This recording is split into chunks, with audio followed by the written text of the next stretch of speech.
안녕하십니까. 반갑게 좀 맞아주세요. 네. 자, 오늘 첫날이고요. 이제 재정학 시작을 해야 됩니다. 그래서 시작하기 전에 오리엔테이션을 조금 하고 시작을 하겠습니다. 자, 먼저 저는 해커스의 아들처럼 일하고 있고요. 네, 해커스에서 객관식 경제학을 거의 전부 다 담당을 하고 있어요. 그래서 여기 해커스 경영 아카데미가 시작되던 태동기에 아주 미미했을 때부터 돈과 함께 같이 했던 저는 서우성입니다. 자, 그래서 먼저 첫 번째가 이제 경제학이고 재정학이고 공부를 해본 적이 있냐 없냐에 대한 먼저가 있는데, 첫 번째는 공부를 해보신 분이면 그 정도의 레벨의 경제학은 아니에요. 단 경제학과에서 배우는 경제학이 있고 그냥 원론에서 배우는 경제학이 있어요. 그러면 그런 것들에 대해서 조금 우린 수험적으로 접근을 좀 해야 됩니다. 그래서 지금 우리는 지속적인 가스라이팅을 당해왔어요. 어떠냐, 경제학 어렵다, 재정학 어렵다, 이런 얘기들을 많이 들었고요.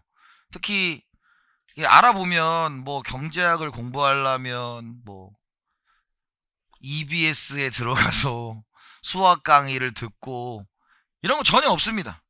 전혀 없어요. 그래서 여러분들이 수업 시간에 하는 내용만 충분히 익숙해지면 뭐 여러분들이 할 수 있을 거다라고 말씀을 드리고요.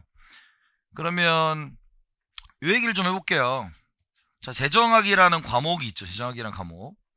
그래서 24년도 시험을 쫙 봤습니다. 그래서 보시면 아시겠지만 세무사의 수강자들은 점점 늘어나고 있어요. 왜냐면 공무원 시험을 안 보기 때문에 다 여기로 오십니다, 요즘에. 네, 공무원은 요즘에 박봉이다, 뭐 힘들다 그래서 잘 안 하려고 하고, 여러분들은 또 물질 만능주의 시대이기 때문에 이쪽으로 많이 넘어오세요. 그래서 대상은 점점 늘어나고 있는데, 보시면 아시겠지만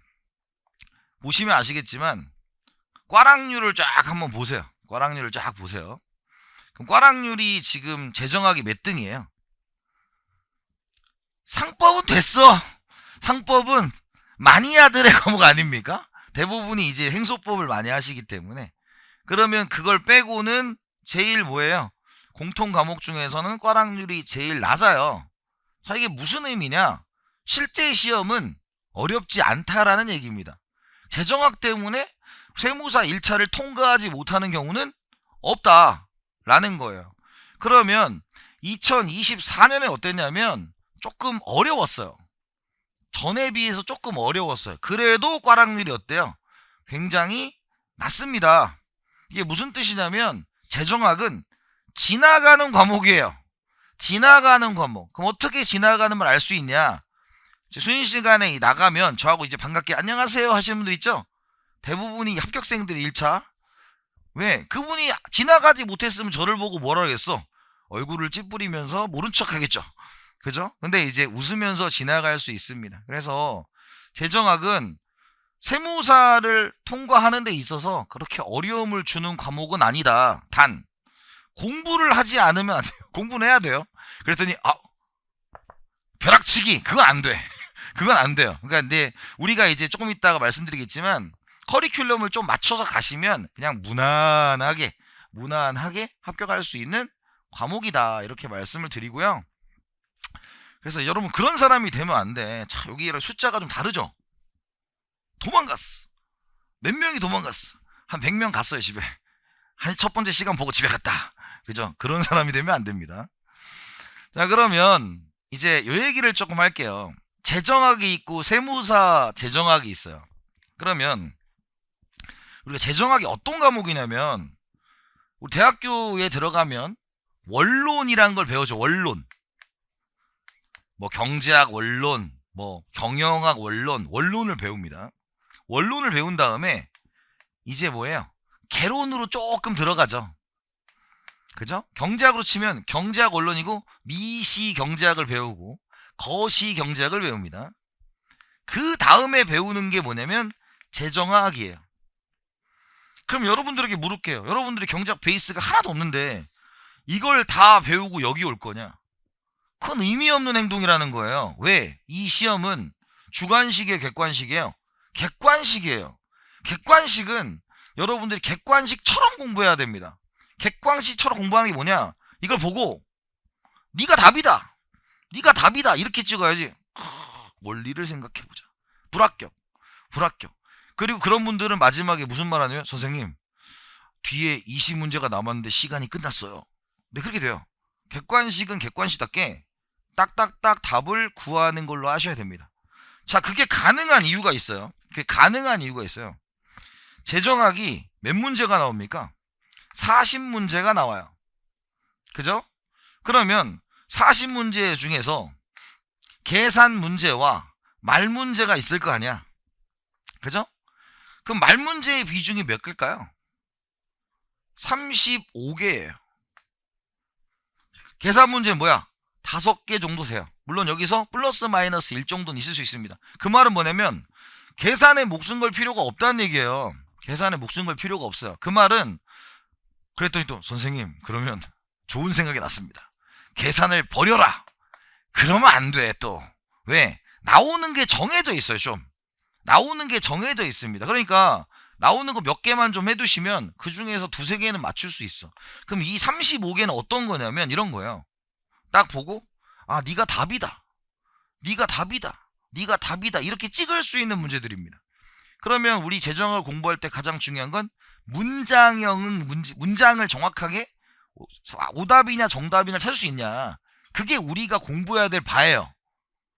이제 어떤 말씀이 아시겠어요? 그럼 여기서부터 막 원론, 개론, 미시 이런 거 있잖아요. 전에 어떤 학생이 와가지고 저한테 안 듣고 객관식 때 온 거예요. 그래서 선생님 궁금한 게 있습니다. 그래서 막 공부를 해왔어. 경제학 원론을 막 이만큼 공부해갖고 왔어. 그래서 다 보고 설명을 해줬어요. 그리고 요거 조금 고민해봐라. 이렇게 하면 안 된다. 이거 시간 너무 많이 걸린다. 재정하게. 그분이 이제 시험 보고 딱 와서 한 말이 뭐냐. 무슨 말인지 알았습니다. 무슨 말인지 알았다는 거예요. 그래서 여러분들은 말씀드리지만 학문적 접근하지 마시고 객관식 재정학을 공부한다는 생각으로 가셔야 된다 라는 말씀을 드립니다. 그래서 커리큘럼을 좀 말씀드리면, 자, 이제 인문 강의를 이제 들으신 분들도 있고 안 들으신 분들도 있죠. 근데 이제 인문 강의는 들으시면 좋아요. 그렇다고 안 듣는다고 여기를 진행할 수 없는 건 아니지만, 경제학을 잘하려면 심플합니다. 어떻게 잘해야 되냐? 우리가 익숙함이야. 익숙함. 여러분들은 경제에서 쓰는 특정한 용어들을 현실에 사용해 본 적이 없어요. 그러니까 그 용어들을 익숙해지는 데까지 시간이 좀 필요한 건데, 처음에는 그 용어를 외우느라고 진행을 못하는 거야. 그러면 여러분들이 힘들어지는 거예요. 그러니까 익숙해져야 되니까 입문을 들으시고 그 다음에 이론으로 넘어와요. 그럼 이론에서 학습법이 있어요. 항상 제가 어디에 가도 똑같이 얘기했어. 어디에 가 똑같이 하는 게 뭐냐면 2회독을 강조합니다. 기본 이론은 꼭 2회독을 하셔야 돼요. 그게 오프라인으로 2번을 들으시든 온라인으로 2번을 들으시든 병행을 하시든 간에 2번을 들어야 돼요. 그러면 왜 그러냐? 1회독이에요. 이제 1회독은 뭐냐면 처음에 강의를 진행하잖아요. 그럼 여러분들 이걸 100% 이해할 수 없어요. 왜냐? 여러분들이 이 용어가 익숙하지 않기 때문에. 그러니까 여러분들은 처음에 할 때 고등학교 때 공부하던 방식으로 공부를 하면 안 됩니다. 고등학교 때는 텍스트가 요만큼 있고 그걸 요만큼 외워가지고 바로 문제에 적용이 가능하거든요. 근데 여러분 성인 공부는 절대로 그렇게 되지 않아요. 왜? 재정학의 시험 범위가 어디예요? 재정학이에요. 그럼 재정학의 교과서가 있나요? 없어요. 그냥 지금 제가 만든 교재, 다 시중에 있는 교재는 다 여태까지 시험에 나온 내용이 이런 거니까 이거를 총체적으로 만들어 놓은 것에 불과해요. 특정한 텍스트가 없어요.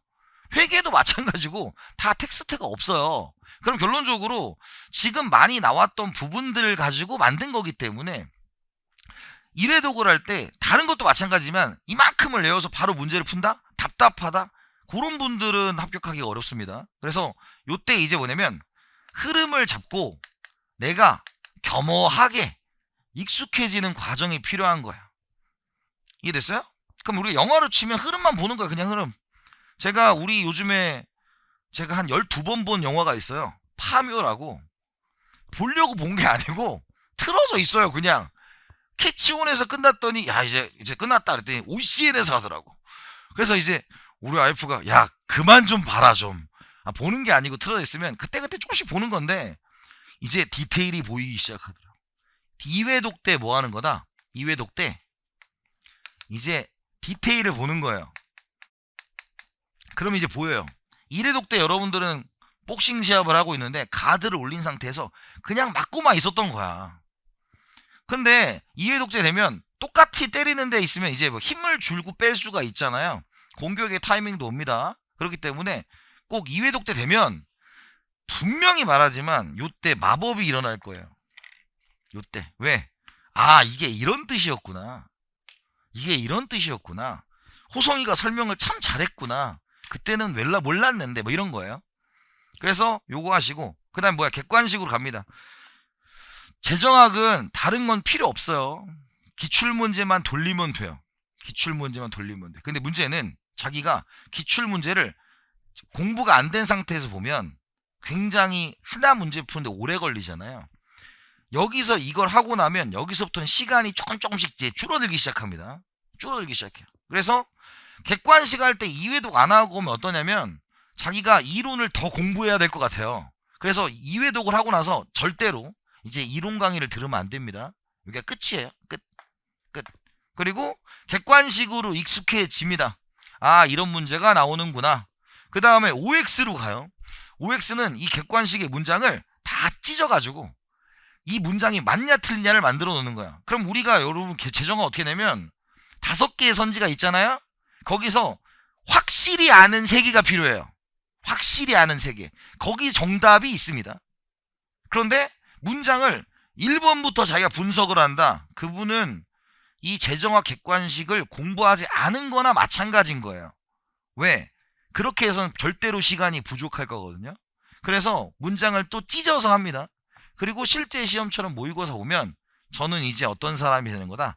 지나가는 사람이 되는 거예요. 지나가는 사람. 1차에 안녕 그러면서 여러분 1차 때문에 우리 세무사가 안 되시는 분 없어요. 그냥 커리만 다 따라가셔도 되고요. 빠른 분은 한 방에도 돼요. 한 방에도 됩니다. 그래서 이런 과정으로 되고 가장 중요한 게 얘입니다. 얘. 수업은 이제 4시간씩 하고요. 제가 이제 수업을 한 4, 50분쯤 하고 한 번씩 쉴 거예요. 왜? 여러분들의 집중력이 그렇더라고요. 예. 옛날에 저도 그랬어. 1시간 40분씩 100분 특강. 필요 없어요. 그래서 4, 50분씩 해서 4시간에 걸쳐서 진행을 할 거고 저는 보강을 좀 안 하는 편입니다. 보강을 안 해요. 저기 돈과 뭐 이런 분들하고 좀 달라요. 그래서 저는 이제 보강 잘 안 하니까 그 안에서 끝내드리겠다 라는 거고 제가 제일 좋아하는 단어가 수험 적합적이에요. 재정학 강의할 때가 가장 고민이 많아요. 제가. 왜냐 경제학 강의하면 다 가르쳐주면 돼. 그렇잖아요? 근데 여러분들은 안 나오는 걸 굳이 가르쳐줄 이유가 없단 말이에요. 제가 안 나오니까. 그러면 이 안 나온다 나온다는 어떻게 하는 거냐면 제가 통계를 갖고 있잖아요. 그 통계가 뭐냐? 지금까지 현존하는 모든 재정학 공개 기출 문제를 전부 다 풀어본 결과 나오는 것이 정해져 있고요. 특히 이런 우리 일정 점수를 따야 되는 시험은요. 100점을 맞는 게 아니기 때문에 자기들도 알아. 이것 때문에 떨어지면 안 된다는 걸. 그래서 40문제 중에서 3, 4개 정도를 기존에 없던 걸 좀 냅니다. 왜? 우리 좀 신경 좀 썼다. 이런 게 좀 있어요. 그럼 나머지 30개 이상은 뭐예요? 냈던 걸 똑같이 돼요. 똑같이 낸 거. 그래서 여러분들 시험지를 딱 보는 순간 어떤 느낌이 들어야 되냐면 내가 풀어봤다. 괜찮겠네? 이런 느낌이 있으면 합격이고요. 새롭다. 그리고 새롭게 나오는 3, 4개 있죠? 거기에 이제 넋이 나가면 불합격이에요. 그런 건 좀 겸허하게 놔두고 우리 100점 맞는 시험 아니니까 그런 것들은 넘어갈 수 있는 능력이 필요하다. 그래서 딱 필요한 것만 가르쳐 드릴 거예요. 그리고 이제 피드백이 굉장히 중요합니다. 여러분들이 수업 시간에 이러고 있다. 그럼 난이도를 올려드릴 거고 이러고 있으면 난이도가 낮출 겁니다. 네. 그래서 정확하게 표현을 해주셔야 돼요. 제가 눈치 엄청 봐요, 여러분. 자, 그 다음에 이제 시험 문제를 보시면 이제 이게 우리 책에 있는 진도 순이에요. 그래서 뭐 재정학에 대해서 배우고 뭐 쭉 배웁니다. 그게 다 이제 뭐냐면 바람직한 사회가 어떠냐, 시장의 실패는 어떠냐, 공공재는 어떻게 만들어야 되냐 이런 순으로 돼요. 근데 지금 여기 있는 게 뭐냐면 2024년도 번호예요, 번호. 뭐가 출제됐다 라는 겁니다. 그럼 우리 재정학은 앞이 어려울까요? 뒤에가 어려울까요? 앞에가 어려워요. 여기까지가 어려워요. 여기까지가. 처음 하시는 분들. 왜? 경제적 얘기를 좀 하거든요. 몇 개 나왔어요? 하나, 둘, 셋, 넷, 다섯, 여섯, 7개 나왔죠? 그죠? 그런데 뒤가 쉬워요. 뒤부터는 무슨 생각할 거냐면 이게 진짜 경제인가? 왜 이게 노가리만까지? 왜 말만 하지? 왜 그래프 잘 안 그리지? 근데 여기서부터 잘 보시면 여기서부터 잘 봐요. 몇 개가 나왔는지. 무지막지하죠? 네. 그러니까 뒤에서 많이 내요. 뒤에서. 왜 뒤에서 내냐? 합격시켜 주려고. 뒤는 그냥 쉬운 문제들이에요. 그냥 이런 거 알아? 니네 의료보험 알아? 뭐 이런 거 있잖아요. 그런 걸 내는 겁니다. 그래서 앞에서 자기가 조금 이런 분들이 있어요. 내가 여기가 이제 경제적인 거고 재정학에서 가장 어려운 시간이 어딘 줄 아세요? 첫 번째 시간, 두 번째 시간이에요. 오늘이에요, 오늘. 오늘이 제일 어려워요. 오늘이. 왜? 오늘 배우는 게 파레토 효율성이라는 건데 파레토 효율성이 미시경제학을 다 배워야 할 수 있는 거예요. 근데 그걸 처음에 하는 거예요, 우리가. 그 말은 뭐냐? 오늘이 제일 어렵다. 오늘이 제일 어렵다. 그리고 뒤로 가면 갈수록 쉽다. 그럼 여러분들이 잘못 생각하는 게 첫 시간이 너무 어려우니까 난 준비가 안 됐나 봐. 나는 진행을 할 수 없나 봐. 라고 생각하면 안 돼요. 과감하게 버리셔도 상관없어요. 왜? 그래봐야 3개야. 그것도 제일 많이 나온 거예요, 이게 지금. 그럼 나머지가 있잖아요. 그러니까 그런 것들에 대해서 내가 처음부터 말씀드렸죠. 도장 깨기 하지 말라고. 그렇게 하실 필요 없어요. 그래서 뒤에가 많이 나온다. 뒤에가. 그리고 특히 여기서부터 많이 나와요. 조세론부터 많이 나옵니다. 그렇기 때문에 시험에 나오는 부분들을 잘 하셔야 되는데 여기서 이제 요구에 들어갈 수 있는 기본적인 내용을 배우고 들어간단 말이에요. 그래서 앞에 너무 어렵다고 해서 당황하지 마시고 지금 1, 2가 어려워요. 그리고 뒤에 진행하면 된다 라는 말씀을 드립니다. 그래서 꼭 끝까지 가세요. 가다가 아니하면 아니감만 못합니다. 예. 이해가 되든 안 되든 끝까지 가셔야 됩니다.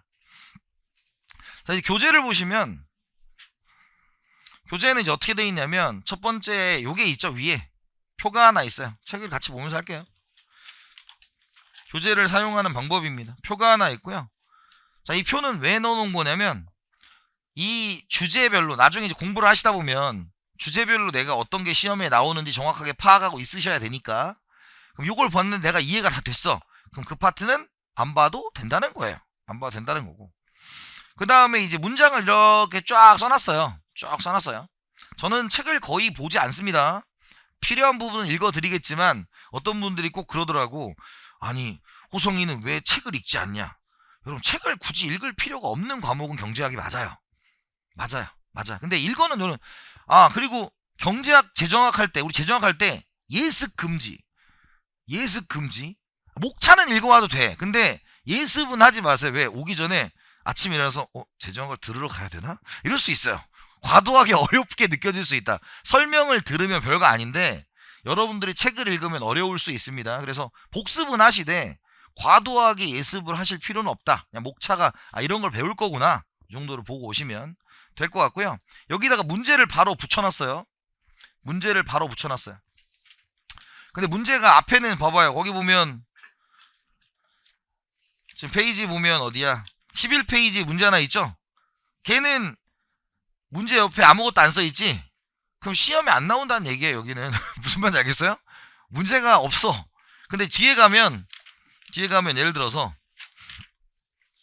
페이지 29페이지를 보면 지금 시장 실패에 관한 문제에 여기 연도 붙어있죠?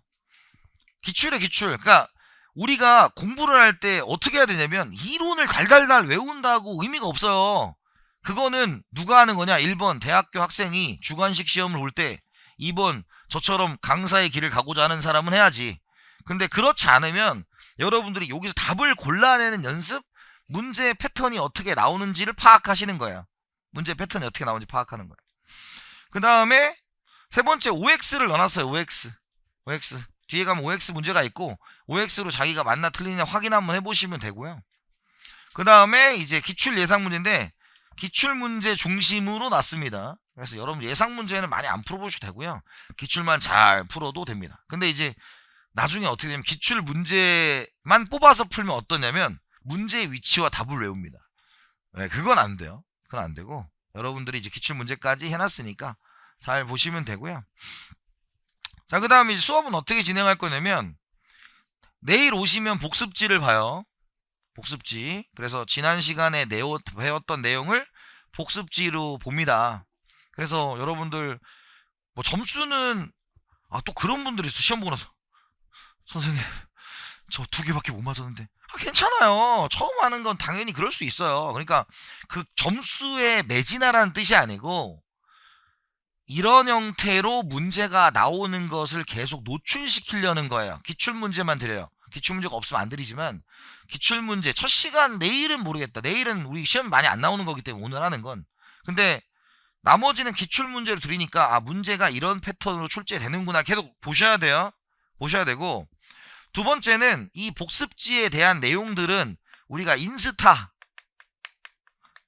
카페 힌트를 좀 드릴 겁니다. 힌트를 드릴 거예요. 그래서 인스타나 카페는 네이버에 서우성 검색하시면 돼요. 그냥 그럼 거기에 제가 이렇게 쭉 있어요. 거기 이제 연결돼 있으니까 보시면 되고 거기에 이제 들어오시면 옮겨 놓을 겁니다. 자, 인스타나 카페 언제 올려놓냐? 예를 들어서 이 수업이 화요일이잖아요. 그 목요일날 수업 있으면 목요일 밤 전, 그러니까 이제 목요일 수업이면 수요일 저녁 있죠.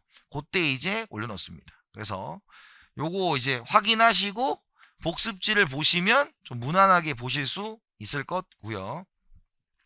그 다음에 강의는 이제 어떻게 하냐면 저는 이제 필기를 합니다.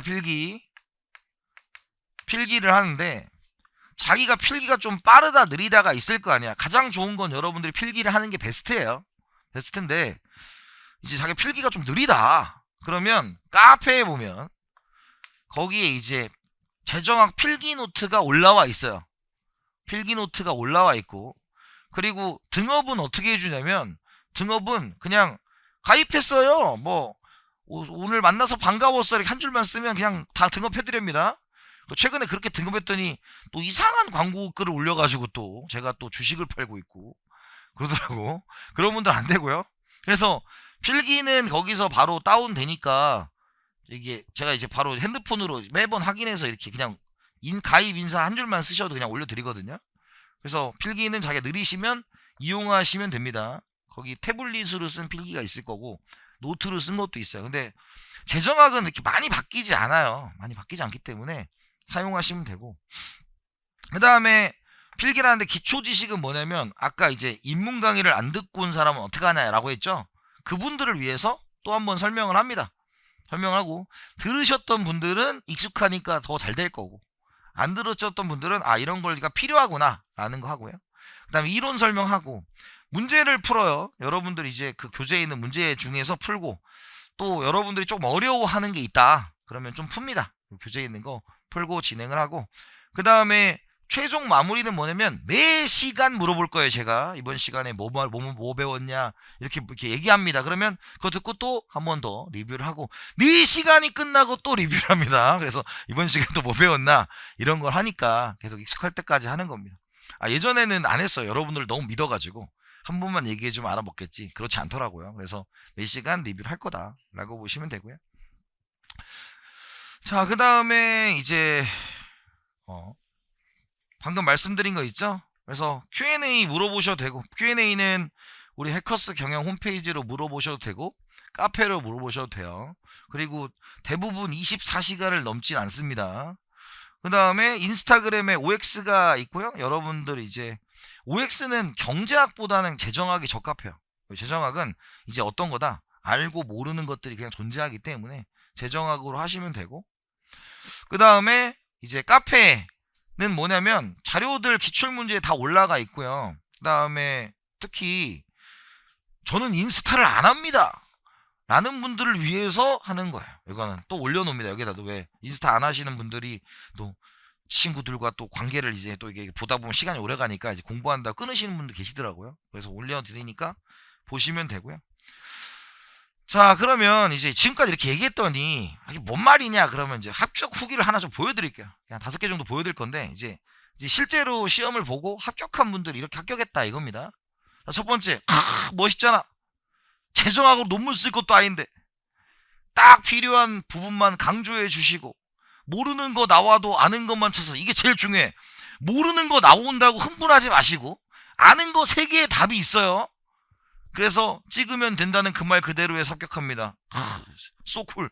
잘 듣고 지나갑니다. 멋있지 않습니까? 잘 지나갔어. 자, 두 번째입니다.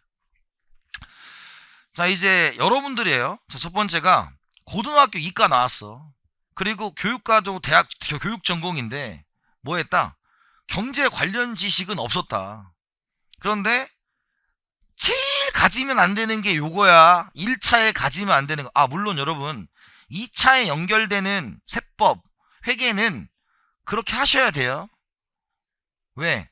돈을 써야 되잖아. 근데 우리는 재정학은 뭐야? 찍는 거 끝이에요. 2차 없잖아요. 그러니까 완벽주의 성향이 별로 필요 없어요. 여기는 별로 필요 없어요. 그러면 처음에 조금 힘들었대 자기가. 뭐 그럴 수 있죠. 네, 교육 전공이니까. 하지만 다 몰라도 돼요. 다 몰라도 아는 거 내 답이 있다. 그래서 싸울 필요 없어요. 그래서 원하는 결과를 얻었답니다. 그래서 다 100% 이해 안 하셔도 된다고요. 자, 그 다음에 세 번째. 자, 이런 분도 있어요. 저랑 나랑 잘 안 맞는다. 존중해. 왜냐면 어떤 분은 이래요. 이 모든 텍스트를 꼼꼼하게 읽어주고 꼼꼼하게 진행하길 바라는 분이 있어요. 그런 분들한테는 제가 안 맞을 수도 있습니다. 근데 제가 이렇게 수업을 안 해본 게 아니에요. 안 해본 게 아니에요. 그러면 시간이 늘어나야 돼요. 시간. 여러분들 회계사 경제학 몇 시간 하는 줄 아세요? 100시간 해요. 100시간. 25번, 4시간씩. 우리는 몇 시간? 17번. 숫자가 작아요. 그렇게 하면 여러분들이 어떤 게 되냐면 다 알려드릴 수는 있어. 근데 문제는 다 들어만 본 거야. 문제를 못 풀 수 있어요. 그러면 포인트를 좀 드릴 거예요. 그래서 과감하게 안 나오는 부분은 좀 넘길 수 있습니다. 그런 부분에 대해서 너무 스트레스 받지 마시고. 하지만 결론은 뭐예요? 이제 쏙쏙 다 들어왔고 합격했다고 얘기했어요. 학문적으로 자기가 접근해서 그런가 봐요. 학문적으로 하지 마세요. 학문적으로 할 건 뭐 하라고요? 2차에 있는 거 하세요. 2차에 있는 거. 2차에 있는 거. 1차는 그냥 지나가시면 됩니다. 자, 그 다음에 지금 어때요? 막상 점수 60점도 못 받을까 봐 정말 무서웠대. 그 막상 점수는 75점이 나왔대. 참고로 이건 작년이에요. 작년은 어려웠다고요, 문제가. 예. 그러니까 75점 맞으면 합격이에요. 우리는 항상 뭐야? 퐁당이에요. 세법 회계 때문에 떨어지지 재정학 때문에 떨어지지 않습니다. 75점 80점 맞으면 충분해요, 여러분들.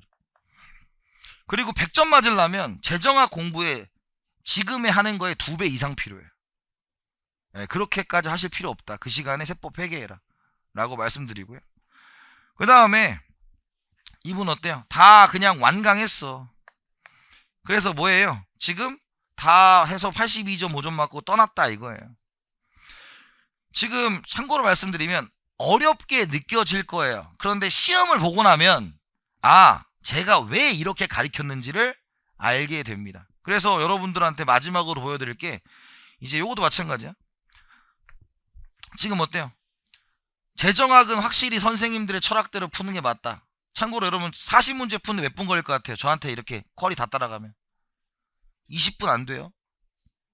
20분 안 돼요. 자, 봐요. 생각을 하고 문제를 풀면 시간이 부족하고요. 그런데 보고 답이야 본 적이 있어. 보고 답이야 이렇게 찍는 거라고요. 그래도 점수가 이렇게 나와요. 다 그런 거다. 근데 마지막으로 뭐예요? 기본 강의 2번 듣고 이분이 이제 합격해서 나가신 분이 세무사인데 이분이 뭐 했어요? 우리가 2번 들어라. 2번 들어라. 딱 두 번만 들으면 돼요. 딱 두 번만. 아시겠어요? 그 이후에는 마지막에 여러분들이 1차에 안타깝게 안 되시는 분들이 어떤 분들이냐면 이런 분들이에요. 그 마지막에 재정학 공부를 밀어놓고 마지막에 재정학 공부를 못 하시는 분들 실제로 존재합니다. 그래서 여러분들은 시간이 꽤 많기 때문에 2회독 돌리고 커리대로 가셔도 충분히 시간이 남는 분들이니까 여러분들이 커리대로 가시면 점점 시간이 재정학 시간이 줄어듭니다. 줄어들고 그리고 재정학으로 한번 합격하신 분들은 다시 안 돌아와요. 왜? 이제 어떻게 공부하는지 알았거든. 대부분 그렇습니다. 그래서 저는 여러분들에게 어떤 사람이다? 지나가는 사람입니다. 지나가는 사람. 자, 그래서 마지막으로 하면 공부할 때 어떻게 한다? 재정학 강의를 좀 기초재정학 입문 들으시는 분들은 용어를 조금 잘 받으세요. 용어 받으시고 그 다음에 1회독 때 뭐 하라고요? 다 이해할 필요 없다. 도장 깨기식 학습을 금지한다 라는 것이고 그 다음에 2회독 때 이제 문제 풀면서 진행하면 됩니다. 그 말은 처음 할 때부터 너무 문제풀이에 몰빵하지 마세요. 안 될 거예요. 안 될 거예요. 그렇기 때문에 여러분들이 이렇게 진행을 하면 되겠다 라는 말씀을 드리고요. 자, 이제 시작을 해보도록 하겠습니다. 자, 첫 번째 책은 여기고요. 재정학의 기초입니다. 재정학 기초. 정부와 재정학이에요. 자, 이제 수업을 할 때 저는 어떻게 하냐면 요렇게 이제 보여드리고요. 보여드리고 그 다음에 여기에 맞춰서 이제 필기를 해드릴 겁니다. 그리고 시험에 뭐가 잘 나오는지 안 나오는지를 가르쳐 드릴 거예요. 그럼 여기선 시험에 나오는 게 없습니다. 없어요. 그 말은 여러분들이 처음에 공부를 할 때 내가 의욕이 올라왔잖아. 그럼 여기서부터 외워. 그러지 말라고요. 그러실 필요가 전혀 없다라는 말씀을 드립니다. 그래서 정부 좁은 의미입니다. 행정을 맡아보는 국가기관이다. 이렇게 돼 있고요. 넓은 의미, 좁은 의미의 정부뿐 아니라 정부 투자기관으로 구성된 공공기관까지 포함한다입니다.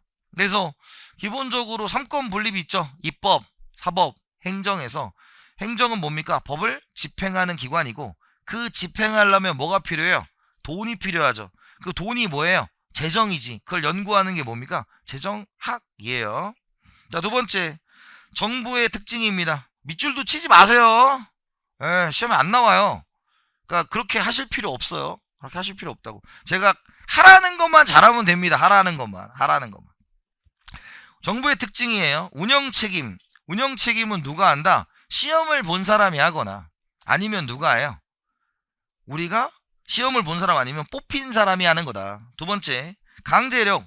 국민에 대해서 뭘 가진다? 강제력을 가진다. 세금 안 내면 어떻게 돼요? 차압되겠죠. 차압되겠지. 세 번째, 비시장 배분의 방법을 의미한다 라는 거죠. 그러니까 우리가 비시장이 뭐냐면 오늘이 이제 개학식 아닙니까? 개학식. 저희 딸이 이제 중학교에 입학했습니다. 그래서 벌써 중학생 아버지가 됐어요. 제가 참. 그래서 교복을 입어보는데 안 어울려가지고 놀렸습니다. 좋았어. 저희 딸이 저하고 똑같이 생겼거든요. 저에서 머리만 길어. 뭘 오야. 고민이 많아요 지금. 예. 그래서 지금 이제 학교 가면 이제 뭐 합니까? 급식하죠. 급식하면 공짜잖아. 그걸 우리가 비시장 배분이라고 하는 거죠. 우리가 뭔가를 얻으면 뭐 돈을 내야 되는 거니까요.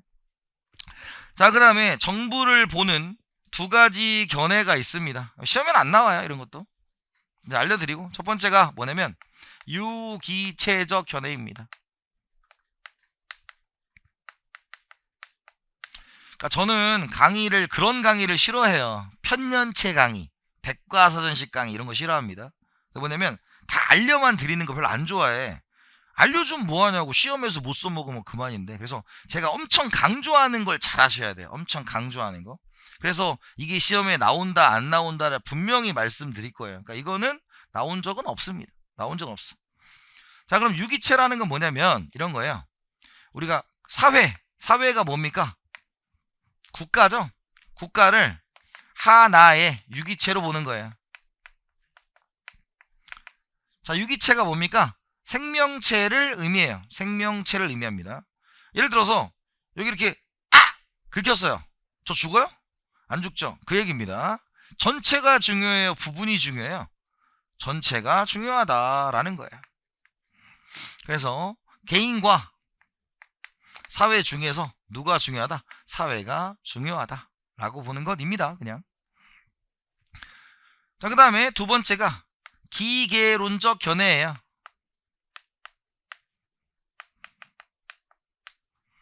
자, 기계론이라는 것은 국가는 하나의 무엇에 불과하다?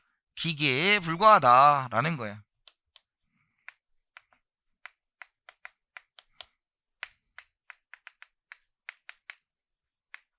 그러니까 국가가 존재하는 이유는 뭐예요? 우리의 삶을 행복하게 만들어 드리기 위해서 존재하는 거지, 그 이상 그 이하도 아니다 라는 뜻입니다. 그러면 얘는 어때요? 개인과 사회 중에서 뭐가 중요하다? 개인이 중요하다, 이런 얘기입니다. 이해됐어요? 그래서 요 두 가지의 단어들 있는데 출제된 적은 없습니다. 자, 그 다음에 정부의 3대 기능이고요. 얘는 이 자체로 나오는 게 아니라 요 세 가지가 이제 재정학을 공부하면서 계속 나오는 용어들이에요. 용어들입니다. 그래서 제가 말씀드렸죠. 1. 우리가 재정학을 잘하게 된다는 것은 여기서 사용하는 용어들에 익숙해지는 것이다 라는 거예요. 익숙해지는 거다. 그러면 그리고 재정학은 다른 경제학 시험과 차이가 있어요. 자, 뭐가 있냐면 재정학은 사람 이름을 외워야 됩니다. 다른 경제학 시험은 사람 이름이 안 나와요. 근데 얘는 사람 이름이 나와요. 그래서 여러분들이 사람 이름을 외워야 된다라는 생각도 하시고, 그 사람 이름이 나오면 좀 익숙해지셔야 돼요. 거기 뭐라고 써있어? 정부의 3대 기능에 머스그레이브라고 써있죠? 머스그레이브. 그죠? 그래서 머스그레이브라는 사람은 이제 계속 또 나오게 될 거다라는 말씀을 드립니다. 자, 이 세 가지가 뭐냐? 정부가 이제 뭐라고 해서 정부가 뭐래요? 기능을 하죠. 기능을 한다는 건 정부가 뭔가 역할을 하지. 역할을 하려면 뭐가 필요해요? 돈이 필요하지. 이거를 하기 위해서 우리가 조세, 즉 재정이 필요하다, 이렇게 볼 수 있습니다. 그래서 재정학이 왜 필요한가에 대해서 알려주는 거예요. 자, 그럼 1번 자원 배분 기능입니다.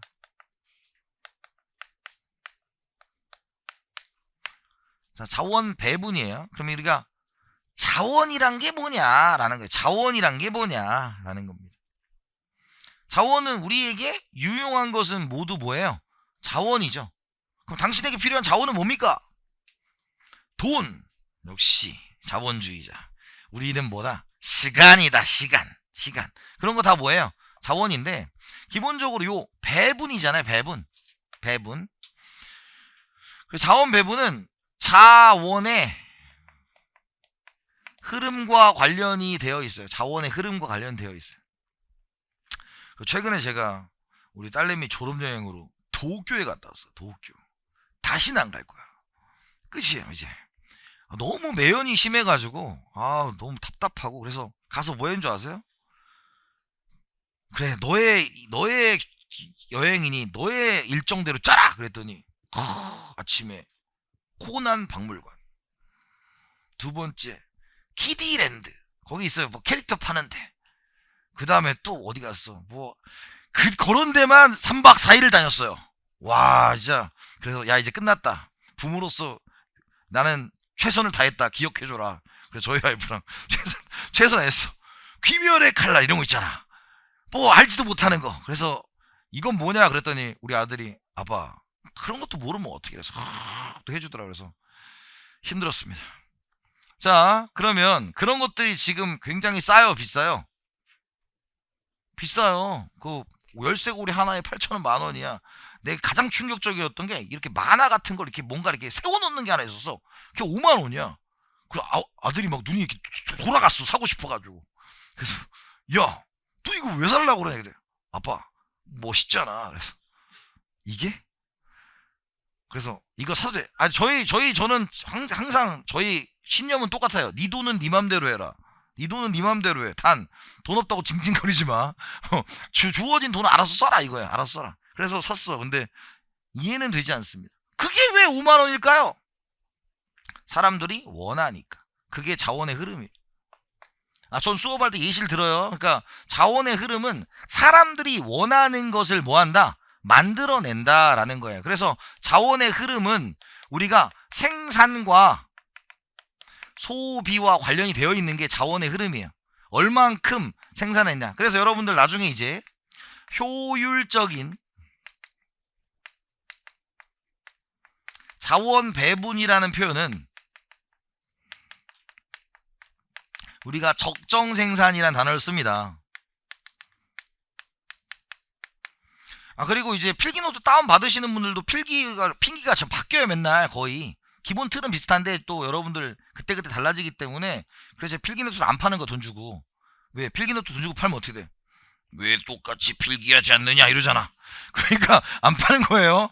그러니까 필요한 거 필요한 대로 쓰시면 되고요. 효율적인 자원 배분은 적정 생산입니다. 적정 생산. 그러면 과다가 될 수도 있고 과소가 될 수도 있죠. 그런 걸 우리가 뭐라고 하냐면 비효율적이라고 그래요. 과다, 과소를 비효율적인 자원 배분이라고 합니다.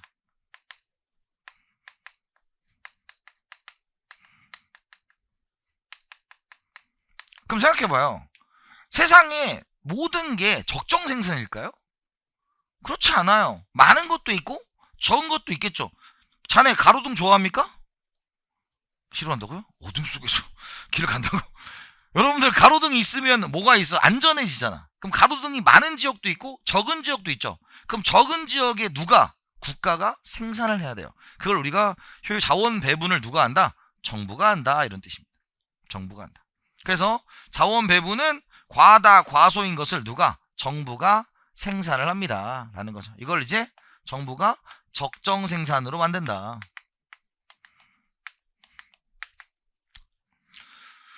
자, 두 번째입니다. 소득 분배 기능이에요.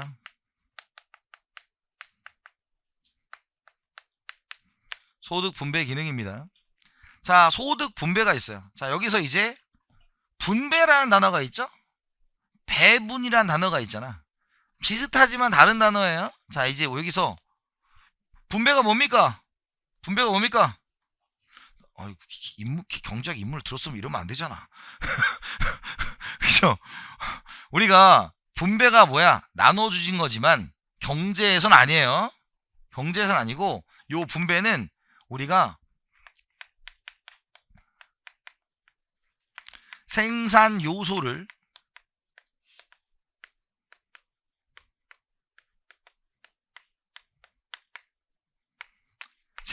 요소를 제공한 대가를 분배라고 합니다. 생산 요소를 제공한 대가. 그러면 생산 요소가 뭐냐? 생산 요소는 우리가 생산물을 만드는 데 필요한 거예요.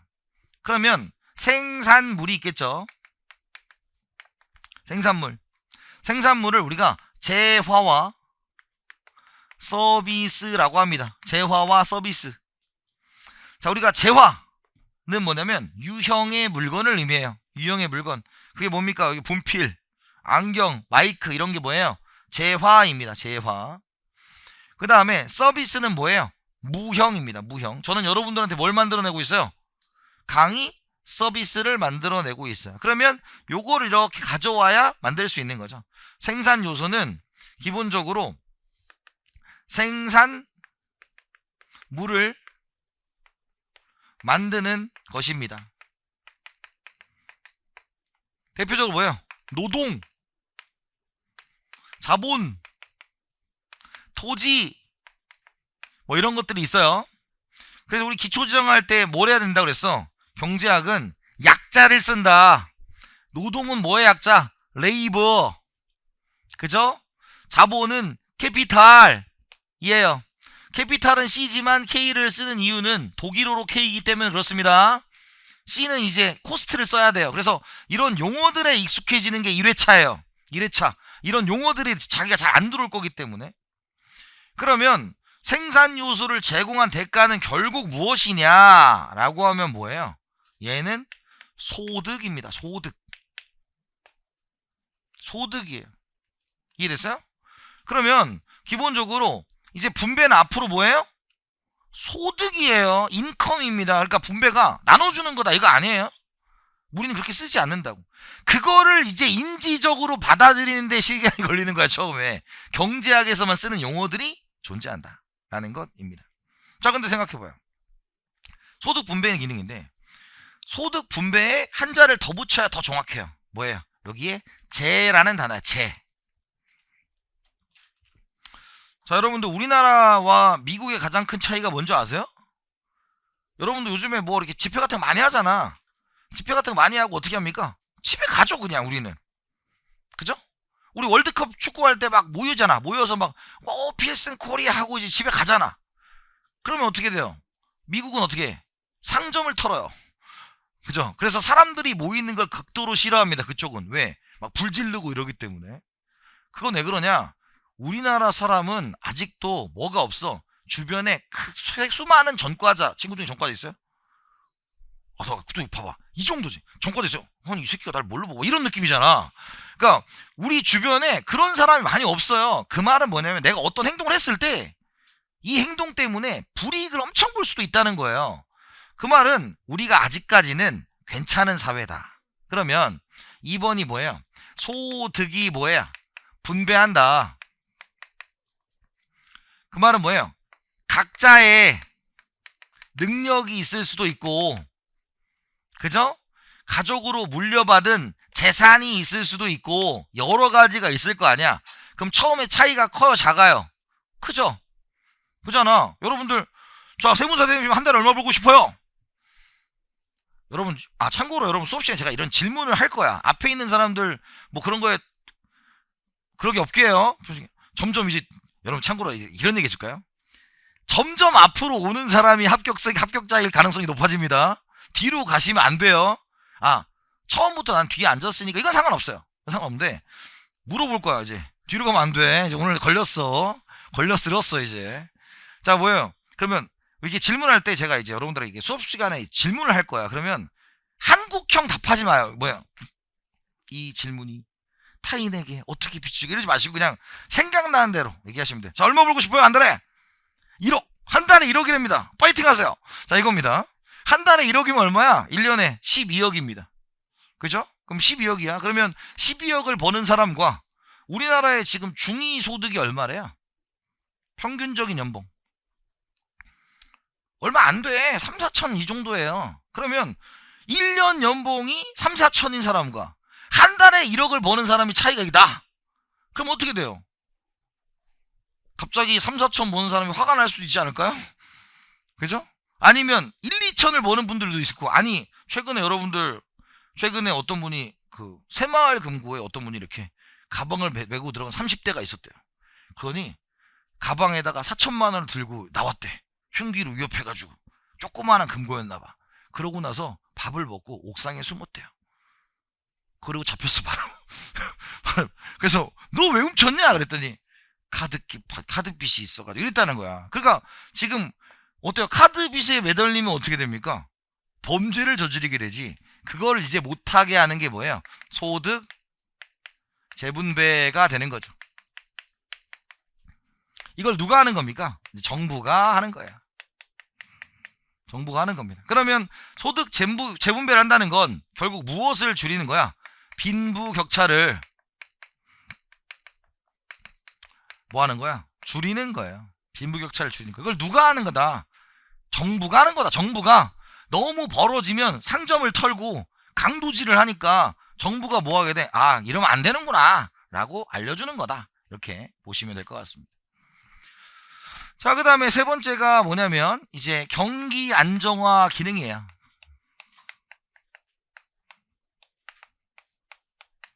자, 경기 안정화 기능입니다. 자, 경기 안정화 기능은 뭐냐? 우리가 경기가 뭐예요? 경기가 전반적인 경제 수준이야.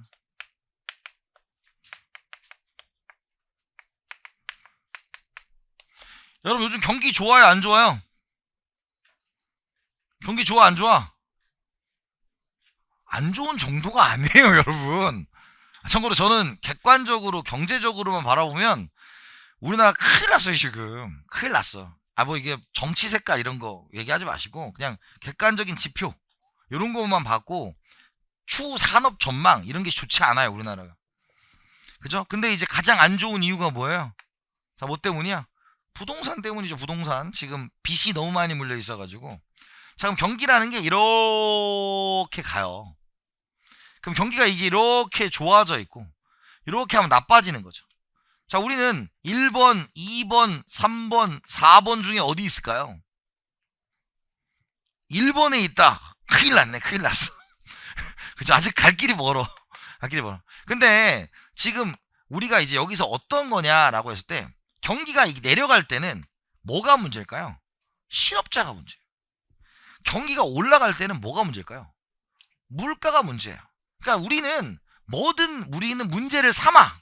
그럼 생각해봐요. 정부 입장에서는 이렇게 가는 게 좋을까요? 아니면 이렇게 가는 게 좋을까요? 좀 이렇게 완만하게 가는 걸 원하겠지. 이해갔어요? 그러려면 정부가 뭐 해야 돼? 정책을 해야 되는데 그걸 우리가 경기 안정화다라는 겁니다. 그래서 대표적으로 경기가 좋을 때가 있고 안 좋을 때가 있잖아. 여기가 이제 뭐라 그래? 하강 국면이고 여기가 상승 국면이죠. 그죠? 그러면 우리가 하강일 때는 뭐 해야 돼? 우리 추경 들어봤죠? 추가 경정 예산 하지 말고 이런 멋있는 말 쓰지 말고 우리가 경기가 하강 국면일 때는 뭐 해야 돼요? 정부 지출을 뭐 합니까? 늘리는 거죠. 그죠? 그 다음에 네 번째 상승 국면 어때요? 상승 국면 사람들이 돈이 넘쳐나. 그럼 돈 쓰게 해야 돼? 못 쓰게 해야 돼요? 못 쓰게 해야 됩니다. 못 쓰게 해야 돼요. 그래서 여기는 뭐합니까? 조세를 굉장히 많이 걷는데 대표적으로 누진세 같은 것을 통해서 이제 세금을 좀 걷어서 경기를 좋게 만든다라는 것입니다. 그래서 이제 요게 지금 사실 이제 앞으로 진행될 재정학의 내용을 요약한 거예요. 이걸 이제 풀어서 어떤 걸 하느냐에 달려있다라는 걸로 보시면 됩니다. 그래서 자원 배분이 뭐라고요? 자원의 흐름. 효율적인 자원 배분은 뭐라고요? 적정 생산. 비효율적인 자원 배분은 뭐예요? 과다, 과소 생산. 이겁니다, 그냥. 그 다음에 소득 분배. 분배가 뭐라고요? 소득이라고. 생산 요소를 제공한 대가라고. 경제 안정화 기능은 뭐예요? 정부는 크게 올라가거나 크게 떨어지는 걸 바라지 않는다. 그 정도입니다. 이걸 직접적으로 얘기하진 않고요. 이제 그리고 특히 이제 경기 안정화 정책 같은 게 우리가 이제 것이에요, 것이. 근데 재정학은 거시경제학이 없습니다. 뒤에 맨 마지막에 있는 거시경제학 딱 2번 나와요, 우리한테. 뭐냐면 공공경비에서 한 번, 두 번째가 우리가 그 공채론에서 한 번 2번밖에 안 나오기 때문에 거시경제학은 별로 없고 여기 다 미시에 관련한 얘기입니다. 자, 그 다음에 재정과 재정학 있죠? 재정과 재정학. 자, 거기 재정 뭐라고 써 있어요? 정부 및 공공기관 등 공공부문이 그 기능을 수행하는데 필요한 재원을 조달하고, 그죠? 이 지출하는 일련의 과정이다. 밑줄 치지 마세요. 시험에 안 나와요. 네. 그러니까 여러분들이 이게 주관식이라면 재정학에 대해서 먼저 정의를 해야 되겠지. 근데 우리 객관식은 이런 걸 내지 않아. 그래서 분명히 말하지만 너무 앞에 부분이 까맣지 않길 바랍니다. 앞에서 많이 안 나오니까. 예, 그래서 처음부터 욕망이 막 올라와가지고 앞에서부터 난 1번부터 외울 거야. 이거 아무 의미 없어. 자, 그 다음에 재정학 공공부분의 경제적 기능과 역할을 체계적으로 분석하는 경제학의 한 분야이다 라는 것이에요. 그래서 이제 재정을 연구하는 것이 뭐다? 재정학이다 정도로 보시면 됩니다. 자, 요 정도 하죠. 이번 시간은. 자, 이번 시간에 뭐 배웠어요? 자, 이렇게 매번 할 거예요. 이번 시간에 배운 건 별로 없죠. 그냥 시험 열심히 듣고 시킨 대로 하시면 합격한다 이거니까 뭐 그 얘기했고, 두 번째는 뭐 했습니까? 우리가 유기체적 견해와 기계론적 견해에 대한 얘기했죠. 유기체는 뭐다? 국가는 유기체다. 사회다. 국가는 유기체다. 그러면 개인과 국가 중에 누가 중요하다? 국가가 중요하다. 국가는 있고 사회니까요. 그 다음에 기계론적 견해는 뭐였어? 국가는 뭐다? 도구다. 개인과 국가 중에 누가 중요하다? 개인이 중요하다. 이 정도의 용어 보시면 되고요. 두 번째, 정부의 3대 기능을 말한 사람이 누구예요? 머스그레이브야. 머스그레이브가 더 중요해 사실. 이런 사람들이 이제 있다. 계속 이제 사람을 물어볼 거니까. 아, 그리고 스펠링은 안 외워도 돼요. 써줘요, 써줘. 시험 문제 한글로 써줘, 한글로. 머스그레이브하고 이렇게 한글로 써줘. 영어도 써줘. 그러니까 스펠링 같은 거 안 외우셔도 돼요. 우리 객관식이니까. 집에 가서 뭐 MUS 이런 거 하지 마세요. 시험에 안 나오니까. 자, 그러면 머스그레이브가 말한 정부의 3대 기능이 뭐예요? 1번 자원의 배분 기능, 2번 소득의 재분배 기능, 3번 뭐예요? 우리가 경기 안정화 기능이 있더라 라는 거 정도. 그래서 여러분들이 헷갈리는 건 자원 배분이란 용어는 재정학이 끝날 때까지 계속 나올 거다, 이 정도로 말씀을 드리고요. 잠깐 쉬었다가 진행을 하도록 하겠습니다. 쉬었다 하겠습니다.